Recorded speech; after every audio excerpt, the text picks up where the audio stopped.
Halo semuanya, jadi kami dari kelompok Stardust. Di sini kami akan melakukan presentasi mata kuliah komputasi paralel.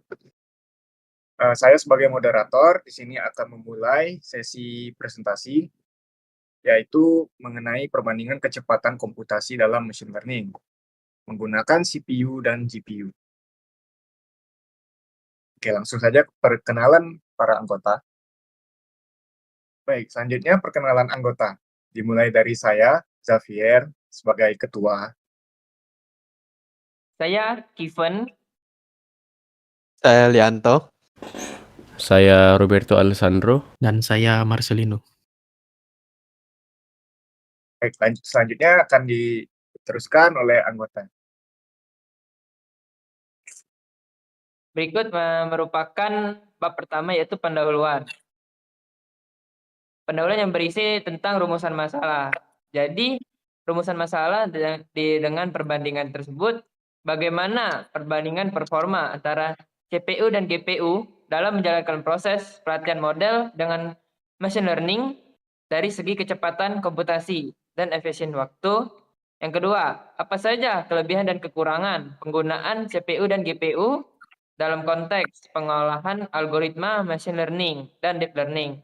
Ketiga, dalam kondisi seperti apa CPU lebih unggul dibandingkan GPU dan sebaliknya, kapan GPU menjadi pilihan yang lebih efisien. Berikut solusi dalam melakukan penelitian ini.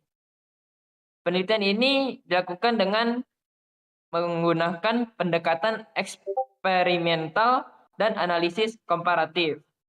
Dengan membandingkan performa antara CPU dan GPU yang dianalisis dengan melakukan pengujian langsung terhadap pelatihan dengan beberapa model machine learning yang menggunakan kedua jenis perangkat keras. Parameter utama yang diamati adalah kecepatan komputasi dan efisiensi waktu proses pelatihan yang diukur dengan alat benchmarking. Selanjutnya akan dijelaskan oleh anggota lainnya.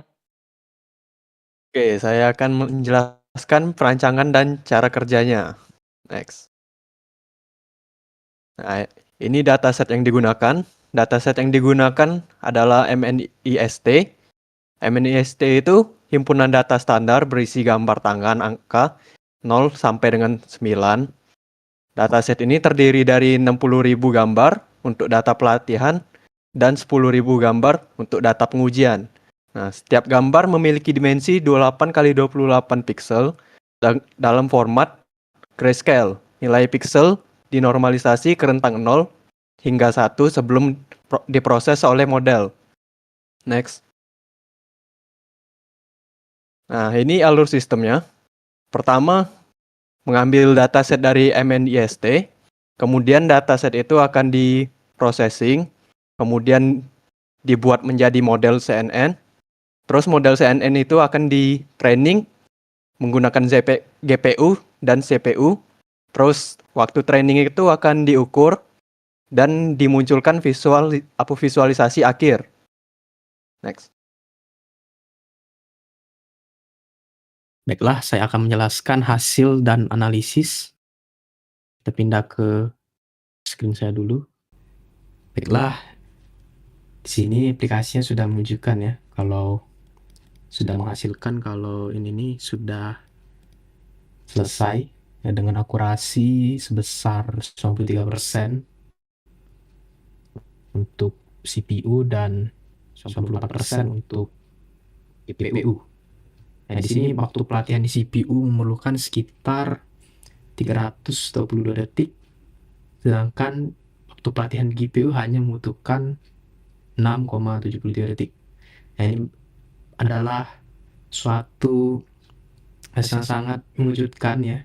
Tidak mengejutkan sih sebenarnya, tapi ya kita dapat melihat di sini kalau percepatan GPU ya dibanding CPU itu 47 kali lebih cepat. Nah, jadi di sini kita dapat melihat kalau performa GPU untuk machine learning ya, atau proses pelatihan itu lebih efektif dibandingkan menggunakan CPU.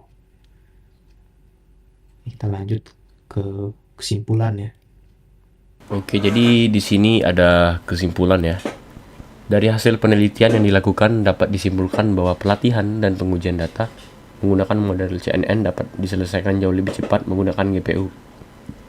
Dan membandingkan dari GPU dan CPU tadi, dan terbukti bahwa GPU itu lebih cepat dibandingkan CPU. Hal ini dikarenakan CPU itu yang tadi dites hanya memiliki 2 core, sedangkan GPU yang kita tes itu memiliki ribuan core, CUDA core dari Nvidia, sehingga dia bisa melakukan parallel computing lebih efisien daripada CPU.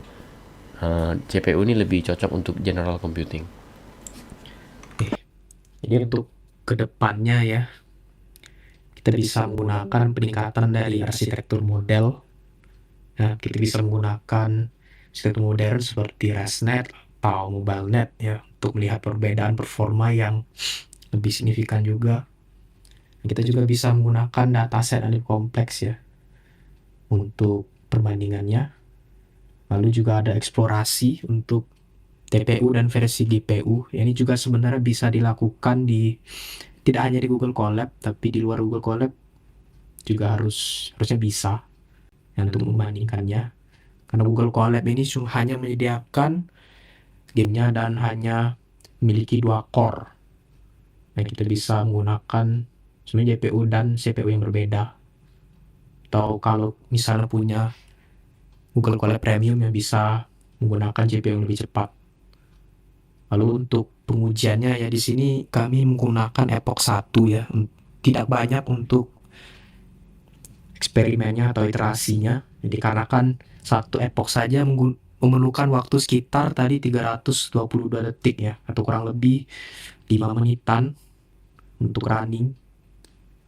Lalu untuk terakhir ada pengukuran konsumsi sumber daya. Tentunya kalau misalnya kita menggunakan CPU ya, atau apalagi tadi untuk pelatihannya saja menggunakan waktu kita sebanyak 5 menit ya, cukup lama. Jadi masa akan datang yaitu dapat ya kita ukur konsumsi sumber dayanya biar tidak terlalu memboros sumber daya. Mungkin segitu saja. Ya, baik, sekian presentasi dari kami. Mungkin ada kurangnya, kami mohon maaf. Mungkin kalau ada pertanyaan boleh ditanyakan. Baik, kami ucapkan terima kasih untuk sampai sini. Kami sudahi presentasi pada hari ini. Terima kasih.